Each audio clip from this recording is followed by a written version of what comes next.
Se o padrão é SIBO ou outro tipo de supercrescimento, a alimentação é parte do manejo, mas não substitui a investigação, né?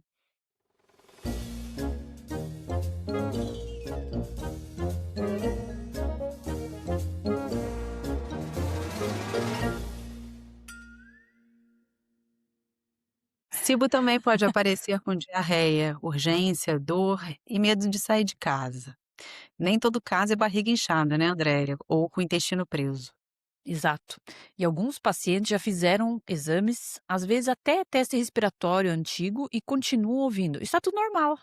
Só que talvez faltasse olhar para um gás que por muito tempo quase não era medido, né? Sim, sim. Então, isso aí. O caso de hoje é de uma paciente com histórico de infecções de repetição, uso recorrente de antibióticos e distensão abdominal com dor, diarreia e piora intestinal mais recente. Sim, essa é aquela paciente que começa a organizar a vida em função do banheiro, né? Ela tem medo de comer fora, medo de reunião longa, medo de trânsito, medo de viajar, né? Sim. Então, é o seguinte, nesse episódio, a gente vai discutir sobre SIBO, IMO, o gás sulfídrico, padrão alimentar e o histórico de antibióticos e por onde começar sem tratar no escuro, né, Andréia? Isso aí. Tá. Então vamos fazer o seguinte, a gente vai imaginar uma paciente, 34 anos, com histórico de amidalite, sinusite, rinite importante e uso frequente de antibióticos ao longo dessa vida. Nos últimos meses, ela começou a apresentar diarreia recorrente, urgência evacuatória, dor abdominal, distensão e piora com algumas refeições, certo? Sim, e ela chega dizendo, né: "Meu intestino tá imprevisível, doutora". Esse tipo de frase é muito importante, porque não é só uma queixa digestiva, né? É uma perda de liberdade dessa paciente. Sim, sim. Bom, me distraí aqui, sabe por quê? Achei que seu microfone ficou um pouco distante. É mesmo? Mas vamos continuar. Tá. Daí o que acontece? Nesse caso, ela evita sair, especialmente para comer fora, começa a Uhum. carregar remédio, porque ela não sabe a hora que vai sentir algum tipo de desconforto, começa a mapear banheiro, passa a ser aquela pessoa que ela chega num lugar e ela já logo identifica onde é que tem banheiro, porque ela pode precisar. E vive em estado de alerta. Isso é muito pesado, né? Sim. E muitas vezes essa paciente já ouviu o seguinte: "Isso é ansiedade, isso é emocional, é intestino irritável", só que ela continua com sintomas reais, né, Carol? É, Bom, exatamente. Carol, aqui vale reforçar uma coisa, né? SIBO não é um diagnóstico com uma cara só, né? Exatamente. Quando nós falamos, em supercrescimento intestinal, a gente precisa pensar em padrões.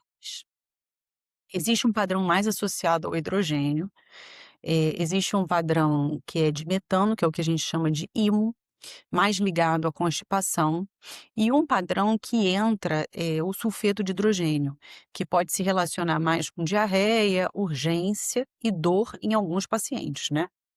Sim. Então, uma paciente com diarreia e urgência não é o mesmo raciocínio da paciente com constipação referente ao gás metano. É, exatamente. E esse é um ponto central, né, Andréia, porque o que acontece, se a gente for tratar todo mundo como se fosse o mesmo cibo, a gente acaba cometendo um erro. Legal. No episódio anterior, a gente falou bastante do metano, né? Do IMO. Mas nesse a gente vai falar dessa paciente que tem mais diarreia, mais urgência, então o metano não é o protagonista desse episódio. É. O IMO, o metano, né, costuma aparecer mais no raciocínio da constipação, né. Quando a Uhum. paciente tem diarreia, urgência, dor ou distensão abdominal ou, né, a gente começa a pensar em outro padrão também. E aqui entra o gás sulfídrico, né? Sim, que é o sulfeto de hidrogênio, né, ele ficou por muito tempo fora dessa prática de muitos testes, porque nem sempre era medido. Então, alguns pacientes faziam exames antigos, vinham negativos ou pouco explicativos, mas seguiam com sintomas. Quando eu falo em exames antigos, é porque a gente já está considerando a a medição do gás sulfídrico, do sulfeto de hidrogênio, como algo atual, haja visto que nós estamos fazendo essa gravação em junho e esse equipamento está para chegar no Brasil em julho. Mas, na verdade, não é tão antigo assim essa medição Uhum. só de hidrogênio e metano. No tempo presente, a gente só consegue medir hidrogênio e metano, mas muito em breve a gente vai conseguir medir sulfeto de hidrogênio e a gente acredita que isso vai ser uma grande virada aí nos diagnósticos e tratamento, com certeza, né. Sim. E vamos explicar isso de uma forma simples, né, Carol? O que que muda quando a gente passa a olhar também para esse sulfeto de hidrogênio, né? Na verdade, o que acontece é que a gente acaba tendo uma mudança da leitura do padrão. Então é o seguinte, muitos testes até então olhavam, aliás, todos os nossos testes, né, até então, olhavam Uhum, basicamente hidrogênio e metano, como sendo os gases mais importantes para essa condição de distensão, de hiperfermentação. Então, se o uhum. paciente tinha um quadro mais compatível, com um outro padrão, isso podia dificultar a interpretação, porque a gente não tinha, o exame positivo, certo? Certo. Então não é que todo teste antigo estava errado. Não, não. Na verdade, é porque a ferramenta acaba sendo limitada. E aí, quando o Uhum, paciente tem sintomas persistentes, principalmente diarreia, urgência, dor e distensão, olhar para o contexto e para os gases disponíveis pode mudar o raciocínio, né? uhum.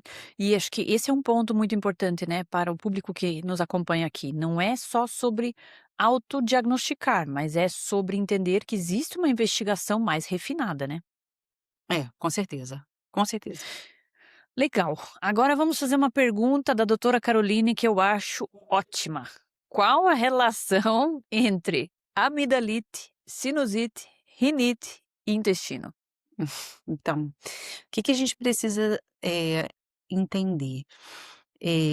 Muitas vezes a gente acaba simplificando muito, essa situação. A mensagem não é rinite causa SIBO, né, espera aí. Uhum. Mas aí existe uma pista clínica, que é o histórico de infecções de repetição. E aí, Andréia, muitas vezes isso está junto, cursa junto com o uso recorrente de antibióticos, né?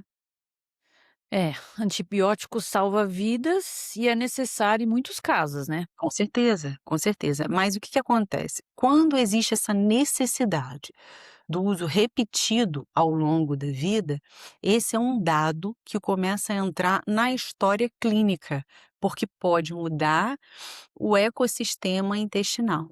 Então, nesse caso, o histórico, ele não é irrelevante. Uhum.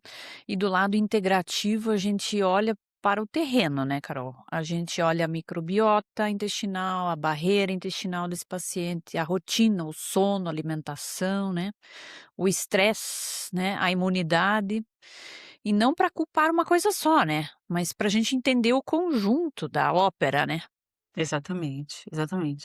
E aí, Andréia, nesse tipo de paciente, quando a gente tem isso aí, diarreia, eh, a urgência, distensão, eh, como é que você, olha para a alimentação desse indivíduo? Boa pergunta. Primeira coisa, né? A gente não deve trabalhar com terrorismo alimentar, né? Porque essa paciente já chegou com medo de comer, né? Então ela já testou tirar glúten, leite, café, fruta, salada, feijão, e muitas vezes ela está vivendo uma dieta cada vez mais pobre nutricionalmente, né? É. E aí, ainda assim, ela continua sintomática, né? Exatamente. E a alimentação influencia sim, né? O volume da refeição influencia, né? O consumo de alimentos fermentáveis, gordura, ultraprocessados, álcool, cafeína, o timing das refeições, a mastigação, né? Vejo muito caso de SIBO relacionado com pacientes com baixa mastigação. Tudo pode influenciar, né? Mas a alimentação, ela não explica tudo sozinha, né? E esse é o ponto, né, Andréia? Sim, a dieta ela precisa reduzir sintomas, sem aprisionar a paciente, né? A meta não é fazer ela viver em restrição, mas é dar uma estabilidade, reduzir essa fermentação, trazer conforto, né? E quando necessário, e depois reconstruir essa tolerância, né? Uhum, uhum. E André, esse assim, além da questão da alimentação, a gente sabe também que a gente precisa olhar, para a motilidade intestinal, para o Uhum, histórico infeccioso, o uso de antibióticos, como eu já citei aqui, mas também o uso de alguns outros medicamentos, o padrão de sono, né, a uhum, questão de estresse, que é uma realidade nos dias de hoje, eh, observações acerca do ciclo hormonal, porque também muda quando a gente uhum. muda a fase da nossa vida, naturalmente a gente também acaba tendo uma mudança nesse microbioma. A questão da sensibilidade visceral, que às vezes é bem pouco falado, mas alguns pacientes têm uma maior sensibilidade visceral e aí com isso vão referir mais dor, mesmo, com uma quantidade menor, né, de gás fermentado, e umas outras condições associadas aqui que eu também acabei não mencionando, né. Sim, esse é o tipo de caso que a paciente fala, né: "Mas eu já tô comendo tudo perfeito, né, eu continuo passando mal".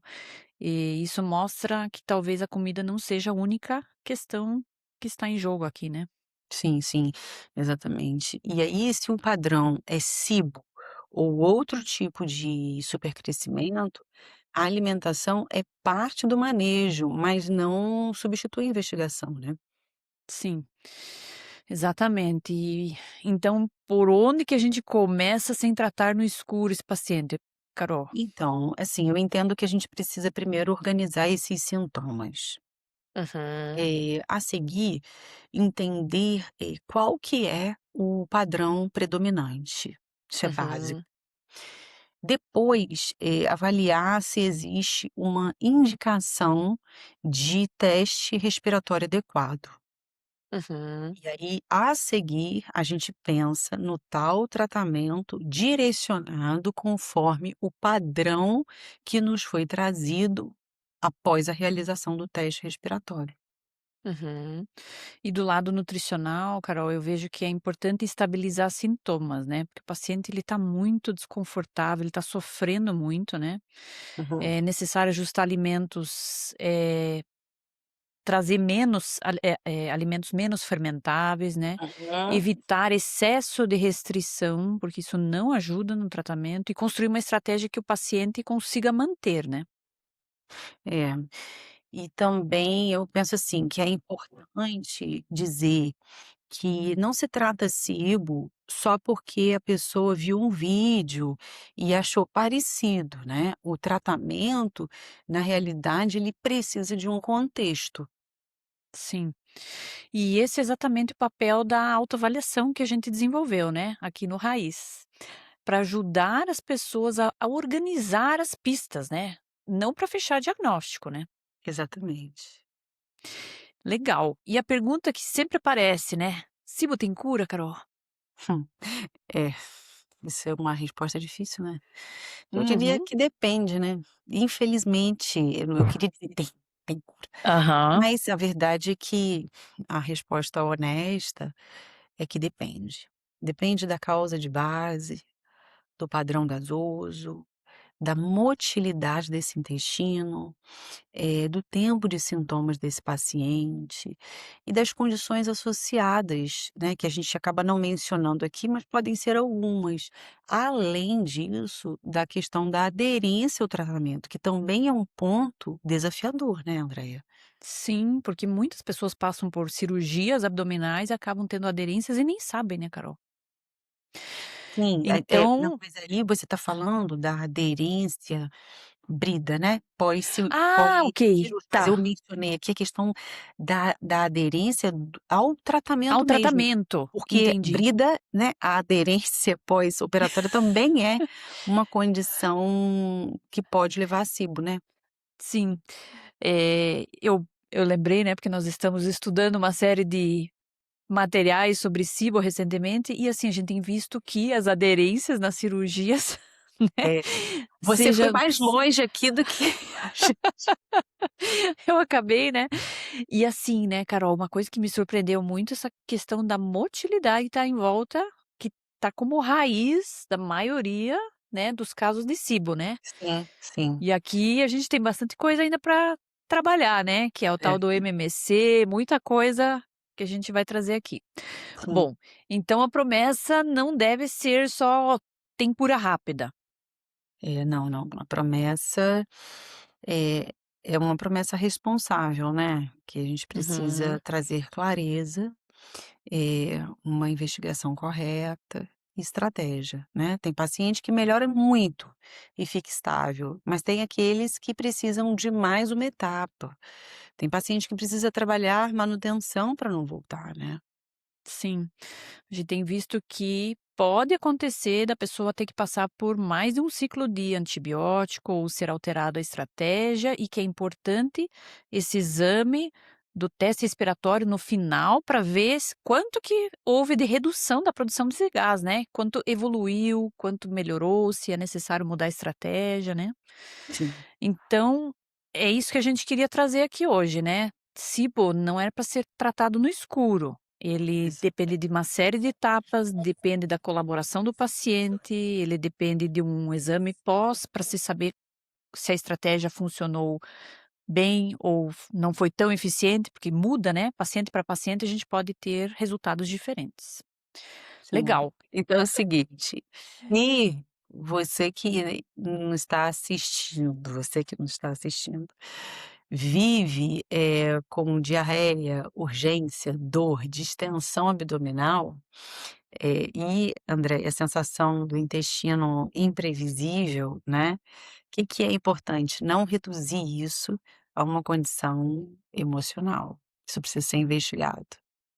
Legal. E se você está pesquisando sobre SIBO, tem sintomas assim, no site do Raiz do Problema, nós preparamos uma autoavaliação para te ajudar a organizar esses sinais. Sim. Então, falando um pouquinho, né, Andréia, sobre essa autoavaliação, ela não fecha o diagnóstico e também ela não substitui o teste respiratório, né, isso é uma coisa bem importante para a gente deixar frisado aqui. O que que Uhum. acontece? Essa autoavaliação, ela organiza sinais e sintomas e consegue sinalizar se essa pessoa que respondeu esse questionário deve estar atenta para a possibilidade de apresentar uma disbiose intestinal do tipo associado ao supercrescimento bacteriano, seja por bactérias produtoras de hidrogênio, metano ou, o sulfídrico, né, o gás sulfeto. Ótimo. E se o seu resultado, quando você acessar lá e fizer sua autoavaliação, se o seu resultado mostrar um padrão importante, você também vai encontrar no site informações sobre o nosso acompanhamento em conjunto, onde você vai ter acompanhamento da gastroenterologista, Caroline, e da nutrição, comigo. Exatamente, exatamente. Então é isso, né, André, acho que a gente pode encerrar esse essa esse episódio aqui, porque já demos bastante informações e falamos do que a gente queria também, que é o nosso queridinho teste, né, a autoavaliação. A gente Sim. acredita que, essa autoavaliação pode ajudar muita gente a entender, ou pelo menos começar a identificar sinais e sintomas recorrentes que merecem investigação. Perfeito, Carol. Eu tô muito animada com essa autoavaliação que a gente está lançando aqui, né. Então, para você que talvez não pegou ali, o que que acontece? A gente tem um site chamado arraizdoproblema.com.br. E para você que, nos assiste, nos acompanha aqui, acessa o nosso site, faz um pequeno cadastro ali e quando você fizer esse cadastro, você vai ter acesso a fazer essa autoavaliação. Essa autoavaliação foi feita com base em vários estudos científicos, nós levantamos sinais e sintomas e organizamos isso em forma de perguntas, né, para que você possa né, ter no final você vai ter uma resposta se há uma chance menor que 10%, maior que 10%, e assim ele vai classificar você e te orientar a buscar um profissional ou, né, se há uma desconfiança no sentido de fazer, um exame para saber se você tem sim. Sim. Na verdade ele classifica em 3 possibilidades, né, um risco muito Uhum. baixo, um risco intermediário e um risco alto. E para cada É. uma dessas possibilidades, a gente tem ali uma orientação, né, seja, procurar, um profissional que possa te ajudar, seja avaliar melhor esses sinais e sintomas, trazer uma observação mais intensa, ou ficar mais tranquilo Que que não você não tem precisa. nada exatamente. Legal. Carol, muito obrigada por discutir mais esse caso comigo aqui. Eu que Fantástico estar agradeço. aqui junto com você sempre. Sim, muito bom. Muito obrigada a você. Ó, um Obrigada a beijo. você. Até o próximo episódio. Beijo. Até. Tchau, tchau. Tchau.